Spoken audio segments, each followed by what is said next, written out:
ഒരിക്കൽ ഉണ്ണിക്കണ്ണനുമായി കളിച്ചുകൊണ്ടിരിക്കുകയായിരുന്നു മാതാവ് യശോദ.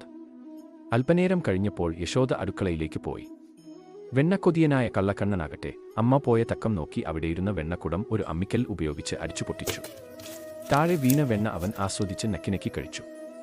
കണ്ണന്റെ ദേഹത്തും മുഖത്തുമെല്ലാം വെണ്ണ പുരണ്ടു. എന്നിട്ടോ അവൻ കിങ്ങിനി കിലുക്കി അവിടെയെല്ലാം തുള്ളിച്ചാടി നടന്നു. അടുക്കളയിൽ നിന്ന് തിരിച്ചെത്തിയ യശോദയ്ക്ക് ഇതുകൊണ്ട് ദേഷ്യം അടക്കാനായില്ല. യശോദ ഉണ്ണിക്കണ്ണനെ പിടിക്കാൻ പുറകെ ഓടി. കണ്ണനുണ്ടോ വിടുന്നു. ആ വികൃതി അവിടെയെല്ലാം അമ്മയെ ഓടിച്ചു നടന്നു. എന്നാൽ തന്റെ അമ്മ ഓടിത്തളരുന്നത് കണ്ടപ്പോൾ കണ്ണൻ വിഷമമായി. എന്നിട്ട് അവൻ യശോദയ്ക്ക് പിടികൊടുത്തു. നിന്നെ ഇങ്ങനെ വിട്ടാൽ പറ്റില്ലല്ലോ എന്ന് പറഞ്ഞ് യശോദ അവിടെ കിടന്ന ഒരു കയറെടുത്ത് അടുത്തുകണ്ട ഉരലേക്ക് കണ്ണനെ കെട്ടാൻ നോക്കി. അവിടെയും കണ്ണൻ തന്റെ കള്ളത്തരം കാണിച്ചു. യശോദ എത്ര കയർ കൂട്ടിക്കെട്ടിയിട്ടും കണ്ണനെ ഉരലിൽ കെട്ടാനുള്ള നീളം കയറിന് തികഞ്ഞില്ല. തന്റെ അമ്മ പിന്നെയും വിഷമിക്കുന്നത് കണ്ടപ്പോൾ ആ കള്ളക്കണ്ണൻ ഒടുവിൽ അമ്മയുടെ സ്നേഹത്തിനു മുന്നിൽ മുട്ടുമടക്കി. യശോദ കണ്ണനെ ഒടുവിൽ ഉരലിൽ കെട്ടിയിട്ട് അവിടെ നിന്ന് പോയി. ഒരു നിമിഷം പോലും വെറുതെയിരിക്കാതെ വികൃതിയായ കണ്ണൻ ആ ഉരലും വലിച്ചിഴച്ച് അവിടെയെല്ലാം ഓടിനടന്നു.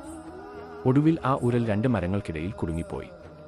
കണ്ണൻ എത്ര വലിച്ചിട്ടും അതിൽ നിന്ന് ഊരിപ്പോരാൻ കഴിഞ്ഞില്ല. ദേഷ്യം വന്ന ഉണ്ണിക്കണ്ണൻ അതിശക്തിയായി ഉരൽ വലിച്ചപ്പോൾ ആ 2 മരങ്ങളും വേരോടെ പിഴുതു വീണു.